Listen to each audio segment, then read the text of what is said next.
Behaviour చాలా rash ఉండేదని చెప్పి మీరు చెప్తున్నారు.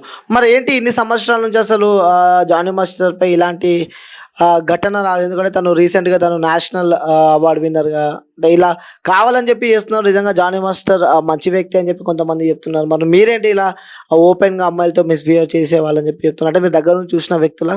దగ్గర నుంచి చూసా కాబట్టే చెప్తున్నా అన్న. హ్మ్. సో ఇప్పుడు అందరూ అంటున్నారు అలాంటోడు కాదు అని చెప్పి అందరూ అంటున్నారు. అవార్డ్ వచ్చింది, నిందలేసారేమో, లేదన్నా సంథింగ్ స్కెచ్ చేశారేమో అని చెప్పేసి. పేరేయాలంటే ఆయన ఒక్కైనా లేడు మాస్టర్. చాలా మంది మాస్టర్స్ ఉన్నారు. పర్టికులర్గా అదే మాస్టర్ మీద ఎందుకు వేస్తారు? అవార్డ్స్ అంటే చిన్న చిన్న అవార్డ్స్ అయినా కానీ శేఖర్ మాస్టర్కైనా ఎవరికైనా వచ్చినాయి అవార్డ్స్ అనేవి. ప్రత్యేకంగా జానీ మాస్టర్ని పట్టుకోవాలని చెప్పేసి లేదు ఎవరికి. ఓకే. సో అంటే ఎప్పటి నుంచి పరిచయం మీకు జానీ మాస్టర్? నేను 2 ఇయర్స్ ముందు అంటే డీ చేసే టైంలో 2 ఇయర్స్ ముందు మాస్టర్ నార్మల్గా రిహార్సల్ చేసే టైంలో అలాంటి టైంలో చూస్తూ ఉండే అనమాట నేను మాస్టర్ని. చాలా దగ్గర నుంచి మాట్లాడుతుండే. బట్ అయినా మనం అంత గుర్తుండకపోవచ్చు కానీ మాకు గుర్తుంటాడు. ఎందుకంటే మాస్టర్ లైఫ్లో చాలా మంది వస్తూ ఉంటారు, పోతూ ఉంటారు. నేను దాంట్లో ఒక పార్ట్ చూసిన. నేను చాలా దగ్గర నుంచి యూనియన్ మీటింగ్స్లో కానీ, ఫిలిం ఛాంబర్లో చిన్న చిన్న ఏదైనా మీటింగ్స్ అయినప్పుడైనా కానీ కొరియోగ్రాఫర్గా మాకు ఆశ ఉంది, మేము ఎదగాలని. సో మేము అవన్నీ వినడానికి వెళ్తాం. మేము వెళ్ళినప్పుడు ఆయన ప్రవర్తన అనేది చూస్తాం. మాకు నచ్చకపోయేది కానీ మేము మాట్లాడలేము. ఎందుకంటే మేము ఎదగాలి కదా. మేము కూడా ఎదగాలంటే నోరు మూసుకొని కూర్చోవాలి. ఎలా ఉంటది మాస్టర్ ప్రవర్తన? లైక్ ర్యాష్ ఉంటుంది అన్న. దాన్ని మనం ఒక సింగిల్ మాటలో చెప్పాలంటే ర్యాష్ ఉంటుంది. రోడ్డుగా ఉంటుంది బిహేవియర్ అనేది. అమ్మాయిలు ఉంటే రావే పోవే అలా ఉంటుంది. డైరెక్ట్ అమ్మాయిలను రానే పోనే అంటాడు. రానే పోనే అంటాడు.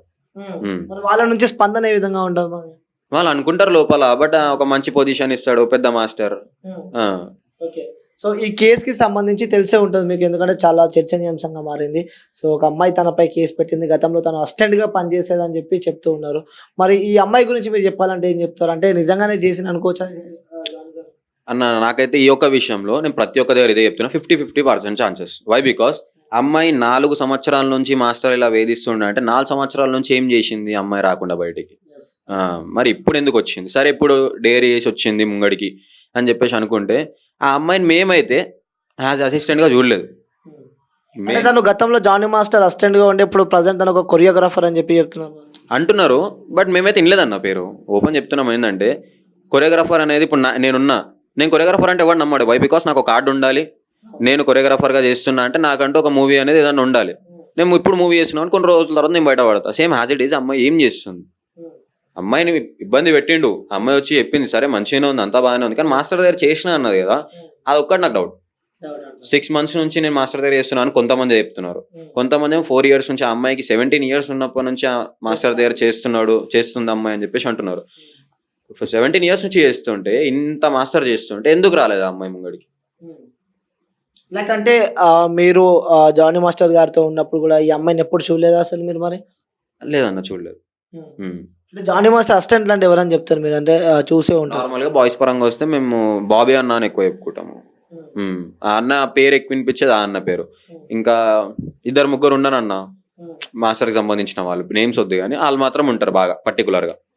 సో ముఖ్యంగా ఇంకోటి, జానీ మాస్టర్ ఏదైనా సాంగ్ కొరియోగ్రఫీ చేయాలంటే సో వేరే కంట్రీస్ వాళ్ళని కానీ వేరే స్టేట్స్ అమ్మాయిలను కానీ ఎక్కువ వాడుతూ ఉంటారు అని చెప్పి అంటూ ఉంటారు. మరి వాస్తవంగా నిజంగానే వేరే స్టేట్స్ కానీ వేరే కంట్రీస్ వాళ్ళని ఎక్కువ వాడుతూ ఉంటారు? స్టేట్స్ కంట్రీస్ ఎందుకన్నా, ముంబై నుంచే తెప్పించుకుంటాడు. ఓన్లీ ముంబై.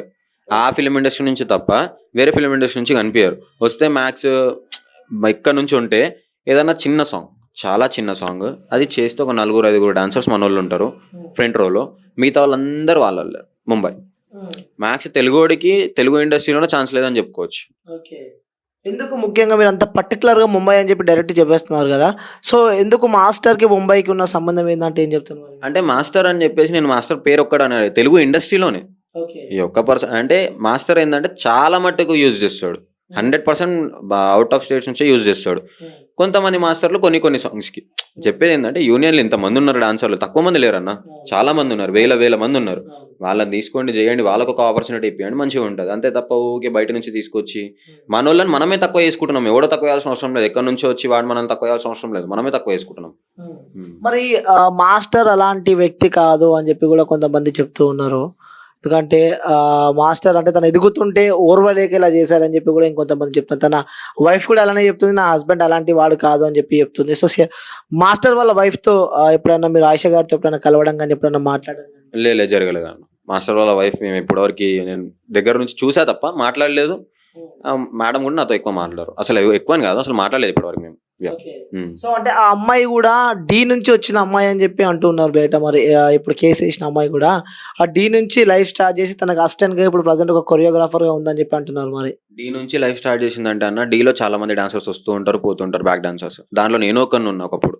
కానీ బ్యాక్ డాన్సర్స్ వస్తూ ఉన్నారు, పోతున్నారు. పర్టికులర్ అదే మాస్టర్ ఎందుకు ఆ అమ్మాయినే చూస్ చేసుకున్నాడు? ఇప్పుడు మనం కామన్ గా మాట్లాడుకుందాం అన్న, యాజ్ ఇంటర్వ్యూ పరంగా కాకుండా కామన్ గా మాట్లాడుకుందాం. ఆ అమ్మాయి కాకపోతే ఇంకొక అమ్మాయి. డీలో చాలా మంది అమ్మాయిలు ఉన్నారు.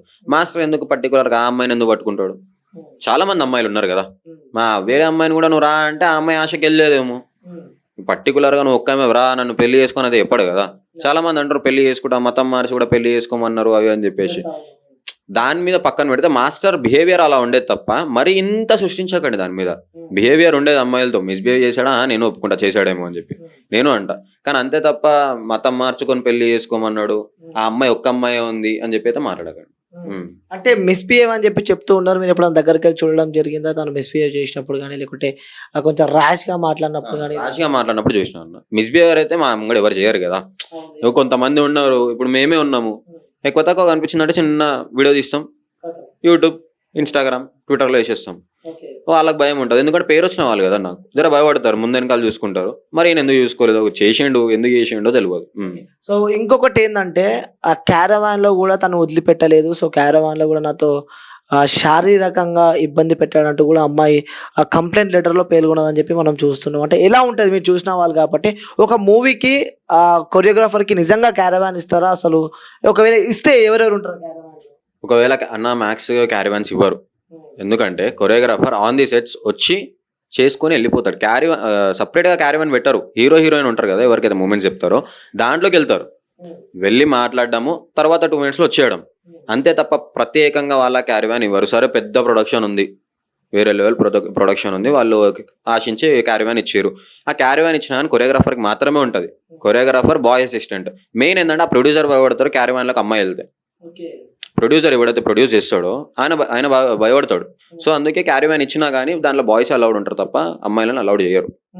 మరి ఈ అమ్మాయి క్యారవాన్ లో నాతో శారీరకంగా, ఎందుకంటే తను అసిస్టెంట్ కాబట్టి, సో తను ఇక్కడ కాదు ముంబై కానీ వేరే స్టేట్స్ కి తీసుకెళ్లి మరి ఇబ్బంది పెట్టేవాడు క్యారవాన్స్ లో కూడా అని చెప్పి పర్టికులర్ గా మెన్షన్ చేసింది.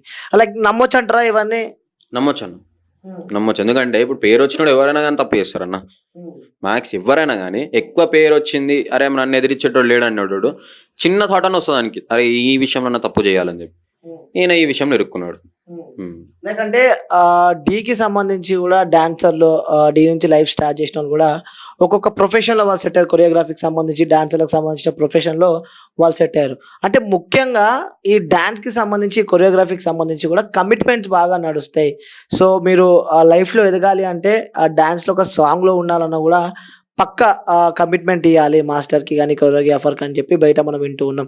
అసలు వాస్తవంగా సినిమాస్ కానీ లేకుంటే డి సంథింగ్ ఏదైనా కానీ ఏ ప్రోగ్రామ్ ఎలా ఉంటుంది అంటే నిజంగా కమిట్మెంట్స్ ఉంటాయా, లేకుంటే కమిట్మెంట్ ఇస్తేనే అక్కడ లైఫ్లో సక్సెస్ అవుతారు అంటే ఏం చెప్తారు మీరు? అంటే డాన్సర్ పరంగా అయితే కమిట్మెంట్ ఉంటుందని నేను చెప్పాను అన్న. వై బికాస్ ఈ డాన్సర్ కాకపోతే ఇంకో డాన్సర్ అనుకోవచ్చు. డాన్సర్ పరంగా అయితే కమిట్మెంట్ ఉంటుందని నేను అనుకోను. ఆర్టిస్ట్ పరంగా ఉంటుంది కమిట్మెంట్స్ అనేవి.